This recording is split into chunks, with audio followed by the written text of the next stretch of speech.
이스라엘 백성들이 모세라고 하는 하나님의 소명받은 중보자 또 그 종을 통해서 애굽에 400년간 종노릇하던 이스라엘 백성을 애굽에서 인도하여 내었죠. 애굽에서 이끌어낸 이후에 이어지는 그들의 구원의 여정은 광야 여정입니다. 광야 여정에 여러 가지 어려움들이 많았습니다. 많은 어려움들 가운데 대부분은 구원받은 이스라엘 백성들의 믿음 없음 때문에 하나님을 신뢰하지 못하는 연약함 때문에 발생한 어려움이었습니다. 그 외에도 광야이기 때문에 뜨거운 태양이라든지 또 환경이 주는 어려움도 많이 있었겠죠. 그러한 여정을 이제 어느 정도 지나서 이제 시내산이라고 하는 자리에 오게 됩니다. 그렇죠. 마운틴 사이나이, 시온산에서 하나님은 자신을 애굽에서 건져냄을 받은 그 백성들과 이제 만나서 진실로 관계를 맺는, 언약 관계를 맺는 그런 장면이 출애굽기 19장, 20장 이렇게 이어지고 있습니다. 특별히 시내산에서 하나님은 자기 백성들을 만나기 위해서 시내산으로 임하셨다, 강림하셨다. 그래서 하나님은 자신을 자기 백성들에게 계시하시는데 두 가지 방편으로, 두 가지 방식으로 하나님은 자신을 계시하십니다. 19장에서 우리가 지난주에 보았던 19장에서는 여호와 하나님은 자신을 나타내시는 이 강림 사건으로 하나님의 인격을 자기 백성에게 계시하셨습니다. 이어지는 오늘 우리가 읽은 출애굽기 20장에서는 율법의 말씀, 십계명의 말씀을 하심으로, 즉 말씀 사건으로 19장이 하나님의 강림 사건이라면 20장은 말씀 사건이다. 말씀, 율법, 십계명을 주시는 이 말씀 사건으로 자신의 인격을 자기 백성에게 계시하는 장면이다라고 할 수 있습니다.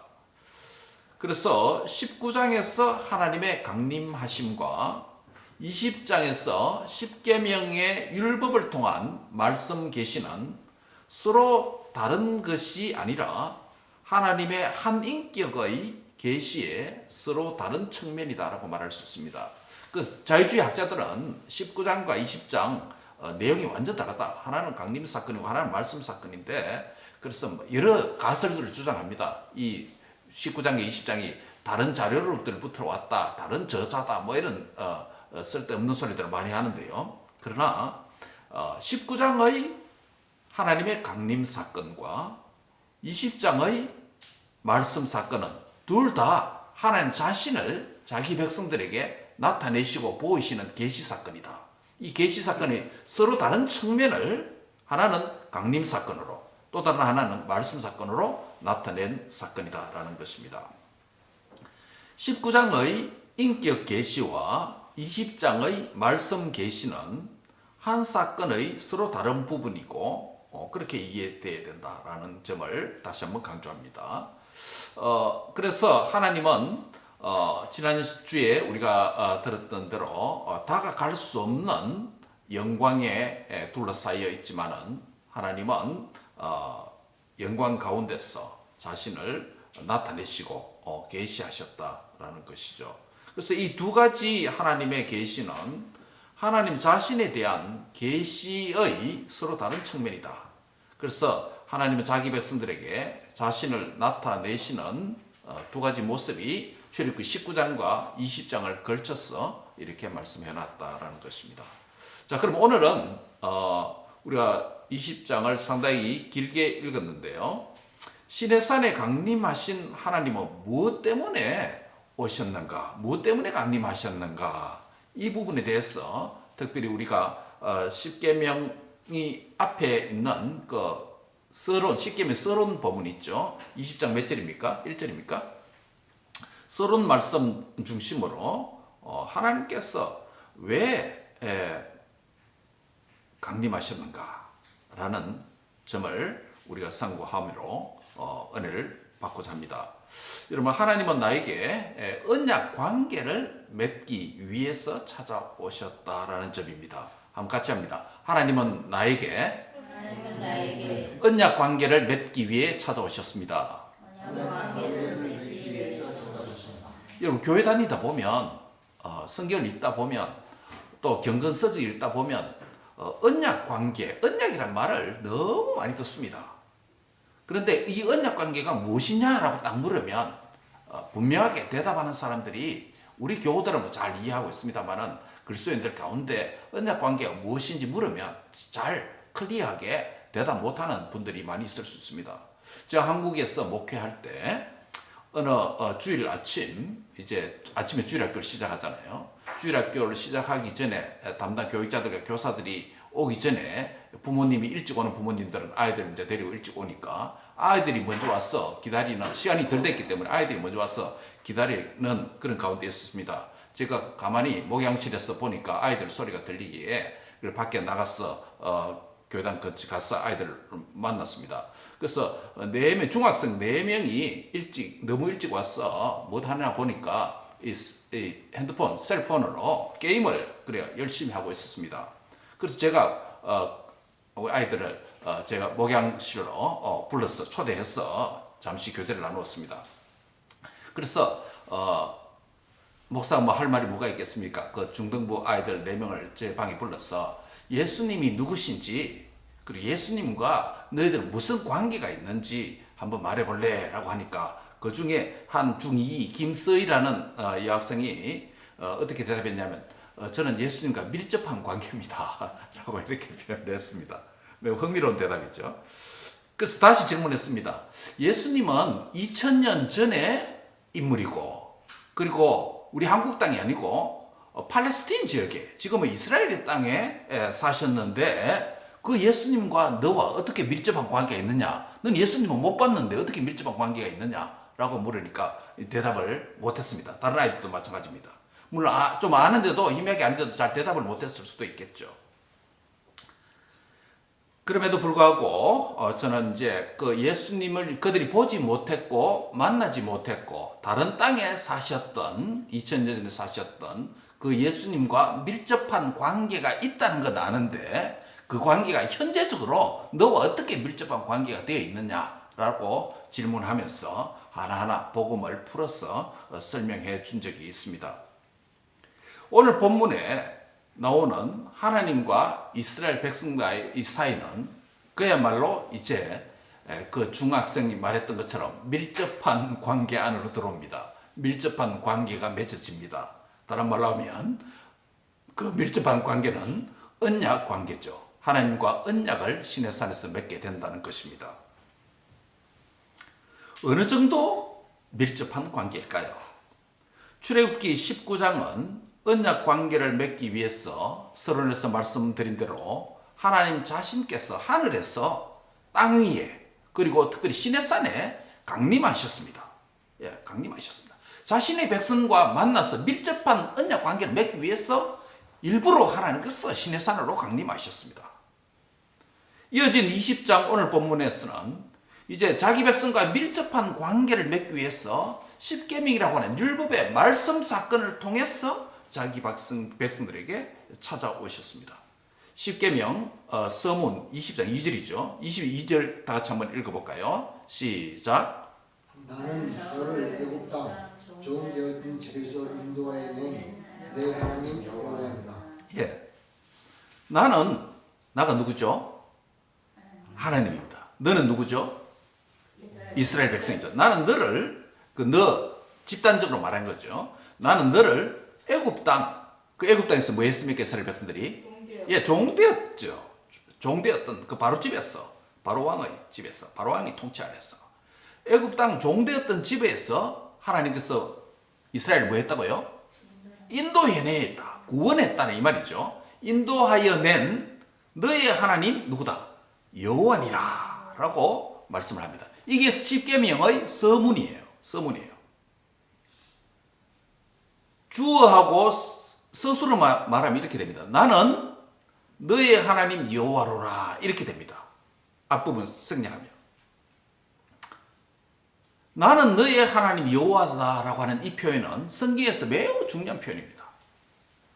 신구약 성경에서 이 표현이 몇 번 나타났냐 하면 125번 사용됩니다. 굉장히 특별한 장면에서만 나타납니다.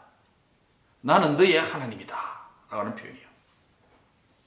하나님과 언약을 맺을 때, 주로 언약을 맺을 때 사용되는 표현이고, 그래서 이 표현을 언약의 공식이다 라고 부릅니다. 너무 언약을 맺을 때마다 나오는 공식처럼 나오는 표현이기 때문에. 그래서 그 하나님, 특별히 여호와라고 하는 이름이 또한 언약과 관련된 이름입니다. 십계명의 서문은 하나님이 누구신지, 하나님이 어떤 일을 하셨는지, 이스라엘이 어떤 존재인지, 이스라엘의 과거와 현재의 존재가 정체성이 무엇인지, 이 짧은 한 구절이 너무나도 잘 설명하고 있습니다. 무엇보다도 이 십계명의 서문에 담긴 하나님이 누굽니까? 하나님 정체성이 무엇입니까? 하나님은 어떤 분입니까? 과거 애굽 땅 종되었던 집에서 구원하여 내어주신, 구원하신 하나님의 행위에 근거해서 하나님의 정체성이 설명되고 있습니다. 한마디로 말하면 하나님 누굽니까? 하나님은 이스라엘의 구원자이죠. 그런데 하나님으로부터 구원 행위는 지금 시내산에서부터 미래 행위예요, 과거 행위예요? 과거 행위죠. 애굽에서 건져냈으니까. 과거 행위지만은 그 하나님은 과거의 하나님이 아니라 현재의 하나님의 이름으로 불려지고 있습니다. 무슨 말입니까? 오늘 나는 너의 하나님 여호와로라 라고 하는 이 표현은 히브리어 원문상으로 보면 비동사가, 영어의 비동사가 생략되어 있습니다. 그러면 어떤 의미가 되냐면 하나님의 그 구원의 이름 여호와는 영원한 현재형으로 해석될 수 있습니다. 문법적으로 말하면 I am입니다. I am. 여러분 I am, am이 비동사의 과거형입니까? 현재형입니까? 현재형이죠. I am. 과거는 I was죠. 예. 하나님께서 과거에 애굽에서 건져주신 구원자이지만 그 하나님은 과거의 하나님으로 끝나지 않고 여전히 현재에 살아계신 하나님이다 라는 것입니다. 요약하면 이것입니다. 여호와 하나님은 이스라엘을 과거에 애굽 땅에서 종되었던 집에서 이끌어내셨던, 구원하셨던 일을 행하시기 때문에 그분의 정체성은 구원자입니다. 그런데 그분은 과거 구원 행위를 했다고 해서 과거의 하나님, 어제의 하나님은 끝난 게 아니고 야훼 is I am 야훼. 예, 나는 여호와다. 현재형으로 지금 불려지고 있습니다. 하나님은 과거에 그들을 구원했지만은 구원받은 그 백성들에게는 그 하나님은 현재도 그들에게 뭐다? 여호와다라는 의미가 됩니다. 나는 여호와다. 나는 여호와였다라는 말이 아니고 나는 여호와이다라는 거예요. 현재입니다. 십계명의 서문에 사용된 나는 여호와다라는 이름이 성경에서 아까 몇 번 사용되었다 했죠? 예, 125번 사용되었는데 어떤 문맥 안에서 사용되는지 살펴보면 여호와라고 하는 이름의 뜻이 드러납니다. I am 야훼, 나는 여호와다라는 표현이 구약 성경 125회 사용되는데 첫 번째 사용되는 것이 창세기에는 두 번 딱 나타나는데 창세기 15장 7절에 보면 하나님과 아브라함 사이에 언약을 맺습니다. 15장 7절에 보면 나는 여호와이다 라고 말씀하는데 어떤 문맥 안에서 사용되냐면 하나님께서 아브라함과 언약을 체결할 때 하나님은 자신을 어떻게 소개하느냐면 나는 이 땅을 너에게 주어 소유로 삼게 하고 너를 갈대아 우르에서 이끌어낸 뭐다? 여호와로라 라고 하는 나는 여호와다. I am 야훼라고 썼습니다. 그러면 아브라함과 언약을 맺기 전에 갈대아 우르에서 하나님께서 아브라함을 뭐하여 냈다? 이끌어내었다라는 것입니다. 하나님께서 지금 아브라함과 언약을 맺을 때에 갈대아 우르에서 이끌어낸 시점은 지금 언약 맺는 시점에서 현재입니까? 과거입니까? 과거에 이끌어냈다는 거예요. 과거에 이끌어냈지만은 지금 아브라함과 언약을 맺고 계시는 이 하나님은 살아 계셨어. 지금도 아브라함에게 그는 여호와이다. 현재형으로 말씀하고 있습니다. 창세기에 두 번 사용되는데 한 번 더 사용되는 것은 어디에 사용되냐면 창세기 28장 13절입니다. 세 번째 족장인 야곱이죠. 야곱이 브엘세바를 떠나서 하란으로 가는 길에서 자기 형을 속이고 형의 살인 위협을 피해서 거짓말해서 아버지의 축복을 가로챘잖아요. 그렇죠? 장자의 명분을 가볍게 S를 대신해서. 그래서 화가 난 형, 분노한 형을 피해서 엄마의 말을 듣고 외삼촌 라반 집에 도피하려고 가잖아요. 하란으로 가는 도중에 꿈에서 나타나셔서 하나님께서 자신을 소개하는데 그때 하나님 뭐라고 소개합니까? 자신을? 나는 여호와이다 라고 말합니다. 그러면서 뭐라고 말했냐면 너의 조부 아브라함의 하나님이다. 나는 너의 조부 아브라함의 하나님이다. 그리고 너의 아버지 이삭의 하나님이다. 네가 누워있는 땅을 내가 너와 너 자손에게 줄 것이다 라고 말하면서 나는 여호와다 라는 이름을 계시하셨습니다. 야곱에게. 즉 아브라함의 하나님이고 그리고 그의 아버지 이삭의 하나님이었습니다. 이제 누구의 하나님 된다는 것입니까? 야곱의 하나님 된다는 거예요. 어제의 하나님, 과거의 하나님, 할아버지의 하나님, 아버지의 하나님 거기서 끝난 게 아니고 하나님은 현재 누구와? 야곱과 언약을 맺으면서 야곱의 하나님에게 찾아오셨다라는 것이에요. 다시 말씀드리면 아브라함의 하나님, 아브라함과 언약을 맺었을 때 여호와라는 이름이 나타났죠. 그리고 아브라함의 하나님, 이삭의 하나님과 언약을 맺을 때 야곱에게도 언약을 뭐 해주셨다? 갱신해 주셔서 이제는 야곱의 하나님 된 겁니다. 아버지의 하나님, 할아버지 하나님, 아버지 하나님이 언약 갱신을 통해서 이제 나의 하나님 된 거예요. 야곱에게는. 그 요약하면 이겁니다. 여호와 하나님이라고 하는 이름은 120답은 125에 나온 다 볼 필요 없이 창세기 두 번만 딱 보더라도 여호와 하나님이라고 하는 이름은 한마디로 말하면 어떤 이름이다? 언약의 이름이다. 언약의 하나님 이름이다. 언약을 맺으실 때 말씀하시는 하나님이다. 나타나시는 하나님이다. 하나님 이름이 많잖아요. 그렇죠? 엘샤다이, 엘로힘, 여호와, 여호와 라파, 많이 있습니다. 두 가지입니다. 딱 요약하면. 하나는 아브라함과 언약을 맺을 때 찾아오신 하나님. 즉, 언약의 하나님. 언약을 맺을 때 나타나신 하나님.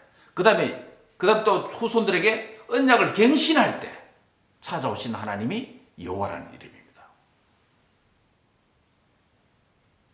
오늘 본문에서도 이스라엘 백성들과 언약을 지금까지는 족장들과 개인적으로 언약을 맺고 갱신해 왔지만은 이제는 출애굽한 이스라엘 백성들과 공적으로 공동체적으로 시내산에서 언약을 맺으려고 할 때 하나님께서 자신을 계시하신 이름이 뭐다? 여호와라는 이름입니다.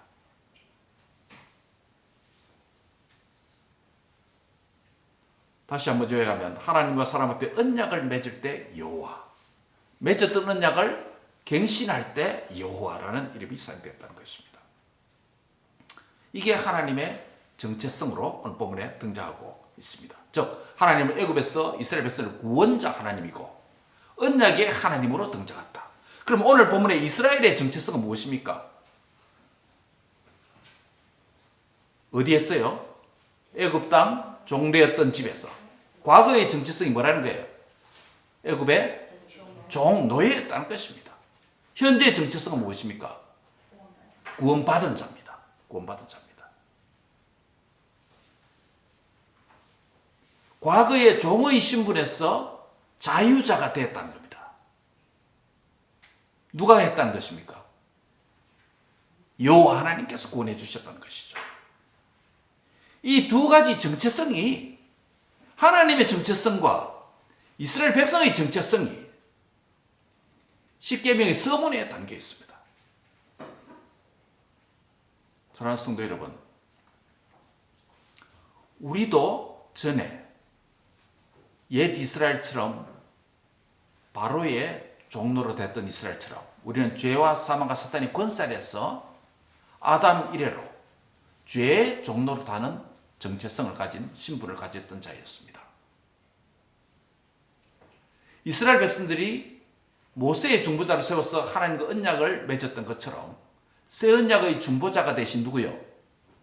예수님이 오셔서 저와 여러분의 죄를 친히 담당하시고 십자가에 대신 죽어주시고 사흘 만에 다시 살아나신 그 예수님을 믿음으로 하나님과 언약 관계가 맺어진 거예요.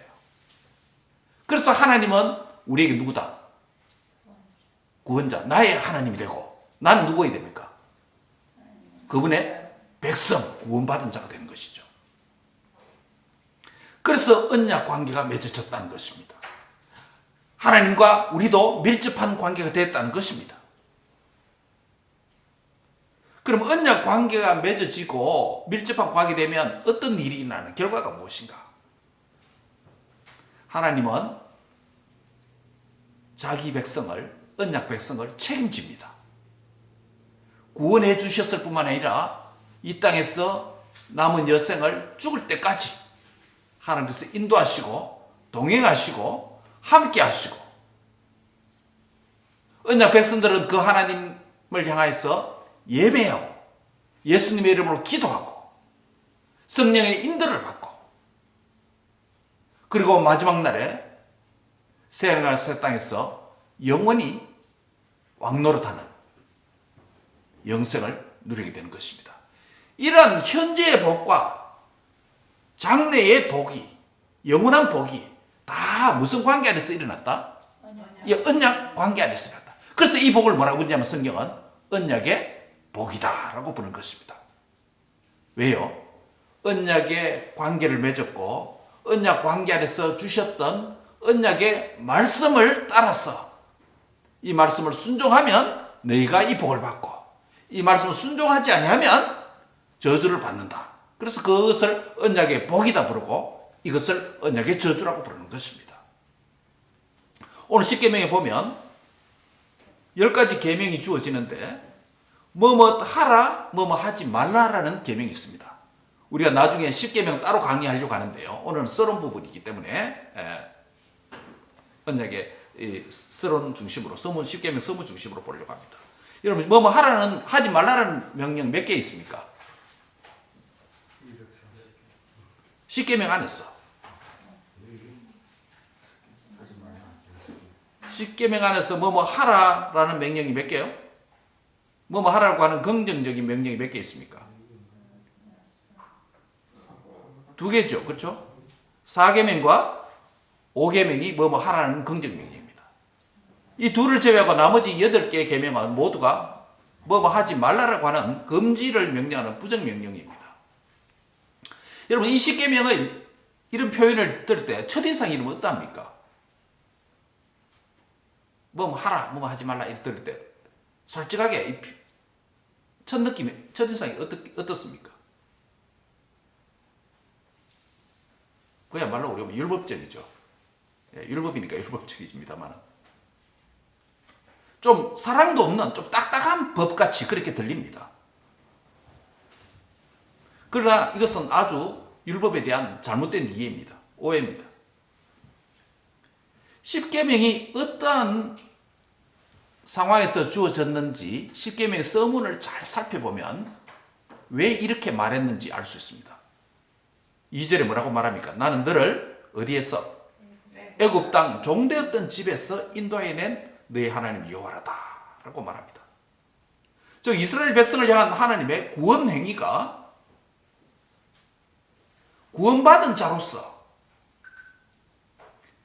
구원만 해놓고 나머지 네 알아서 살아라는 말이 아니고 구원한 이후에 구원받은 자기의 백성이 잘 되고 형통하고 복받도록 하기 위해서 제정해 주신 법이 언약의 법이라는 거예요. 여러분 우리가 자녀를 엄마가 출산한 이후에 그 아이가 잘 크도록 아버지는 열심히 일을 하고 엄마가 또 그 아이를 잘 양육하고 교육하는 게 부모의 사랑에 기초한 자기가 출산한 자녀에 대한 사랑의 표현 아니겠습니까?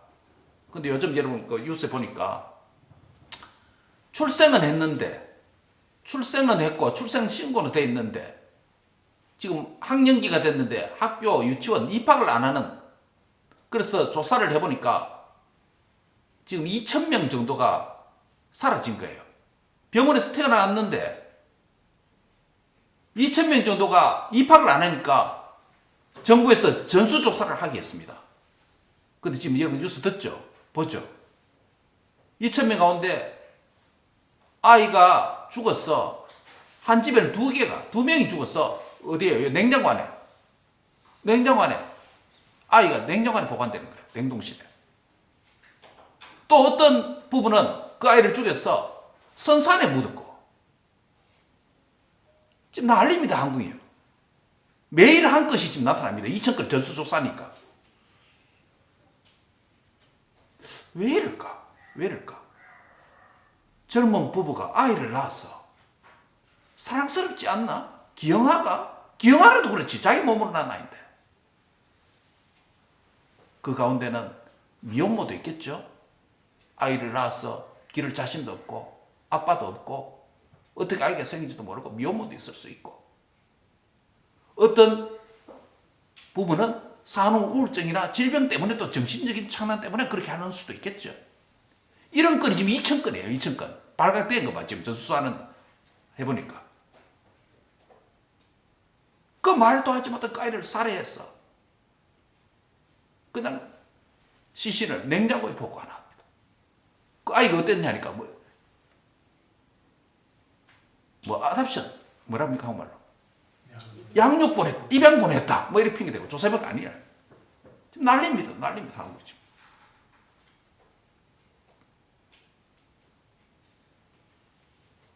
인간은 자기가 낳은 그 아이를, 이 타락한 부모들은 그렇게 할 수 있습니다. 하나님은 애굽에서 종되었던 자기의 백성을, 자기의 구원한 그 백성을 자기의 자녀예요. 자기 자녀로 낳은 거예요. 그런데 자기의 자녀로 애굽 땅에서 종된 집에서 이끌어낸 구원한 그 백성을, 그 자녀를 귀찮으니까, 키우기 싫으니까 광야에 그냥 내버려두고, 전쟁에 죽도록 내버려두고, 이런 분이 아니라 자기가 낳았고 자기가 구원했기 때문에 그 백성이 마지막까지 약속의 땅 가나안까지 잘 들어갈 수 있도록 하나님께서 최선을 다했어. 돌보시고 함께 하시는 이유가 무엇입니까? 무슨 관계 때문에? 언약 관계 때문에. 여러분, 언약 관계 이겁니다. 언약을 한번 맺었으면 끝까지 책임지시는 거예요. 저와 여러분도 예수 그리스도 안에서 새 언약의 중보자 예수님을 믿음으로 말미암아 하나님과 언약 관계를 맺었기 때문에 우리가 혹 절망하거나 낙담하거나 낙심해서 주님을 모른다고 할 수는 있을지언정 하나님은 그 백성을, 그 자녀를 눈동자같이 지키시고 보호하시고 손가락에서 자기 자녀의 이름을 새겨서 기억하시는 것처럼 기억해 주시는 참 좋으신 언약의 아버지라는 것을 믿으시기 바랍니다. 이게 언약의 부모의 사랑입니다. 그래서 이 자기 몸으로 난 강림하셔서 자기 백성을 구원해 주신 자기 백성이기 때문에, 자기 자녀이기 때문에 그 백성이 잘 되기를 바란다, 잘못되기를 바란다? 잘 되기를 바라는 거예요. 그래서 요거는 해야 된다, 요거는 하지 말아야 된다. 그래야 너희가 잘 될 수 있다 라고 십계명에 하라, 하지 말아라고 예수는 분명히 했어. 복과 저주의 길을 분명히 말씀했어. 잘 되는 길과 안 되는 길을 분명히 정했어. 자기 백성들에게 말한 것입니다. 요즘 한국에서 또 뭡니까? 이슈가 되는 게 지금 수능 문제, 그렇죠? 킬러 문제, 킬러 문항을, 수능, 뭡니까? 야, 요즘요, 국민학교, 아니, 유치원에 벌써 의대반이 생깁니다. 예? 한국 지금 의대 열풍이 불잖아요. 그렇죠? 공부 잘하면 다 의대예요. 의대 가야 되는 거예요. 이과이기 때문에 수학을 잘해야 되잖아요. 벌써 중2 때부터 보통은, 일반적으로는 중2, 뭐 이때부터 이제 의대반 만들고 이렇게 했다고 하는데 지금은 유치원 때 벌써 의대반 만든대요. 학원 지금 광고글에 나온대요. 왜냐하면 중2 때 정도 되면 대학까지 성적이 쭉 가잖아요. 계속 가잖아요. 그래서 그룹이 정해져가지고 선행학습하고 학원 다니고 이제 그래가 안 된다는 거예요. 유치원부터 의대반을 아예 만들었어. 그래서 유치원 때는 초등학교 의대반 만들면 초등학교 1학년 때는 벌써 선행학습을, 수학을 선행학습 쭉쭉 나가는 거예요. 그 중2 때 되면 고3 하는 미적분까지 다 푼대요. 여러분, 미미미 누나라고 하는 유튜브 한번 보시면, 대학 입학 관련된 유튜브 한번 보시면, 초등학교 6학년, 5학년인데 미적분을 푸는 거야. 길거리 수학대회, 경시대회 하는데. 어떤 친구들은 그냥 이걸 푸는 것도 아니고 암산으로, 내가 놀랐습니다. 이렇게 수학 잘하는데. 암산으로. 몇천 명 모인 가운데서 암산으로. 여러분, 고등학교 수학 가장 어려운 장르가 미적분이잖아요. 그거를 푸는 게 아니고 암산으로 해보니까, 이야, 진짜. 그러니까 계속 선행학습을 하는 거예요. 중1이면 벌써 고1 공부하고 계속 학원 다니면서 선행학습을 하는 거예요. 미리 앞서가는 학교에서 배우기 전에 그 학교 교육이 필요 없는 거예요. 학원 다니면서 다 배워버리니까. 그래서 대치동이 1타 강사들 뭐 연봉이 100억, 200억 이래 버렸잖아요, 지금. 네.